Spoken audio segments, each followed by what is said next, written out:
আমাদের এলাকায় খুবই পপুলার পলাশদার দোকানের এই পাকোড়িটি খেতে খুবই মজার। এই পাকোড়িটির স্বাদ পুরোই অন্যরকম, নর্মাল পাকোড়ার মতো না। তো আজ আপনাদের সাথে আমি এই রেসিপিটি শেয়ার করতে যাচ্ছি। আসসালামু আলাইকুম, welcome back to my channel জান্নাস রান্না। চলুন শুরু করা যাক আজকের রেসিপিটি।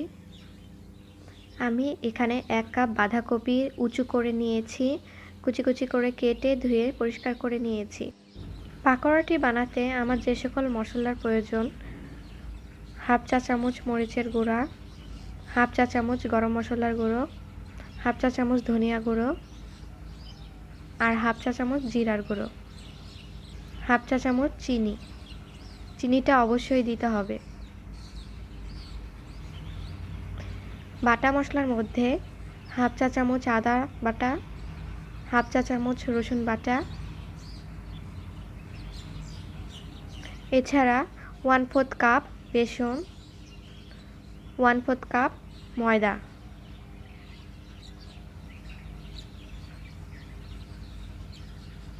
চেষ্টা করবেন আমি যা যা বলেছি সে সকল উপাদানগুলো নেয়ার। আর খুবই অল্প পরিমাণে পেঁয়াজ কুচি। এই পাকোড়াটিতে কাঁচামরিচ দেওয়া হয় না। আরও স্পেশালিটি আছে, এই পাকোড়ার মধ্যে হলুদও দেওয়া হয় না। হলুদ আর কাঁচামরিচ আপনি যদি অ্যাড করেন তাহলে এর টেস্ট অন্যরকম হয়ে যাবে।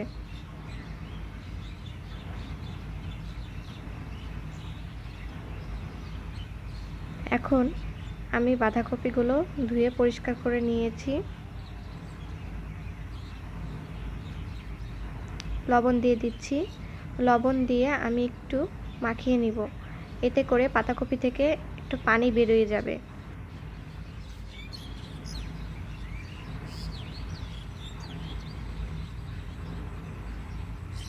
পেঁয়াজ কুচিগুলো দিয়ে দিচ্ছি।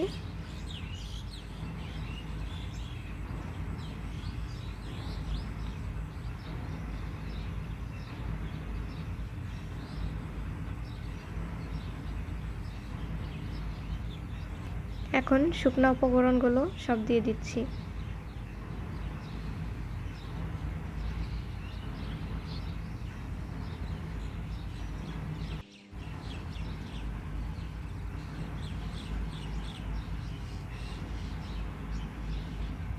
বাটা মশলাগুলো দিয়ে দিলাম।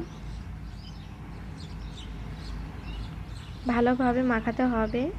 যে পানিটা বের হবে মাখানোতে, ওই পানিটা দিয়েই আমি বেসন আর ময়দা মিক্সড করব, আলাদা কোনো পানি দেব না।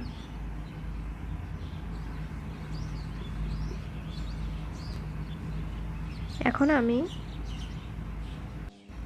বেসনগুলো দিয়ে দিচ্ছি। পলাশদার পাকোড়া খাওয়ার জন্য রাস্তায় লাইন লেগে যায়, এতটা মজার। আমার মাখানো হয়ে গেছে। এখন চুলাতে আমি তেল গরম করে নিচ্ছি। লো মিডিয়াম তেলের ভিতরে আমি পাকোড়ার সাইজটা কিন্তু একটু বড় হবে। তেলটা এখনো ভালোভাবে গরম হয়নি, আমি এভাবেই দিয়েছি। এখন পাকোড়াগুলো আমি আস্তে আস্তে ভেজে নেব।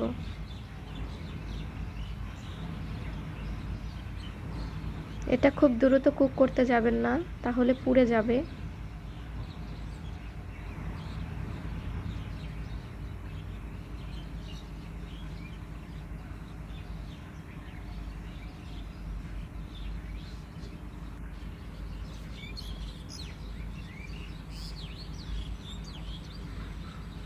আমি একটু নেড়ে দিচ্ছি।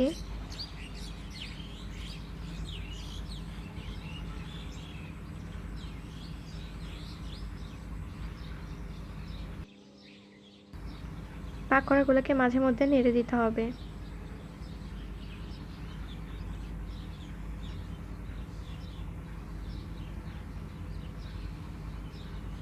পাকোড়াগুলোকে আমি এখন উল্টিয়ে দিব।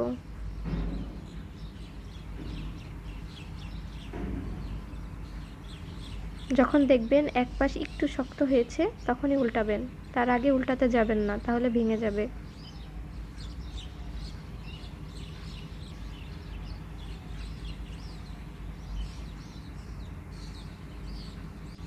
এটি মিডিয়াম লো আঁচে ভাজতে হবে।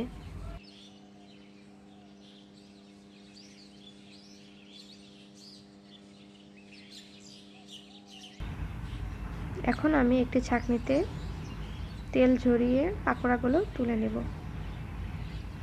এটাকে খুব বেশি কালো কালার করা যাবে না। এই পাকোড়াগুলো বাইরে থেকে খুবই মচমচে আর ভিতরে একটু সফট টাইপের হয়। পরবর্তী ব্যাচ আমি ভেজে নিচ্ছি।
একটু নেড়ে চেড়ে ভাজতে হবে, একভাবে রাখা যাবে না।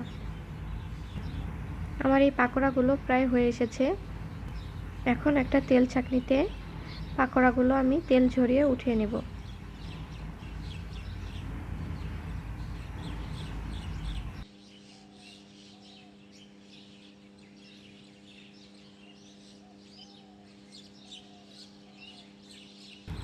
আমার অনুরোধ, আপনারা সবাই এই রেসিপিটি ফলো করে বাড়িতে বানিয়ে খাবেন। এই পাকোড়াটার স্বাদ অন্যান্য সকল পাকোড়ার থেকে খুবই আলাদা।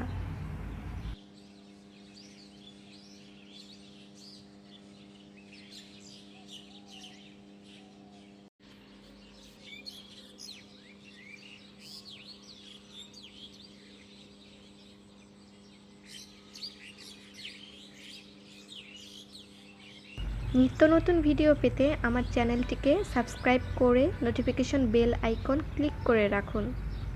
ধন্যবাদ। আল্লাহ হাফেজ।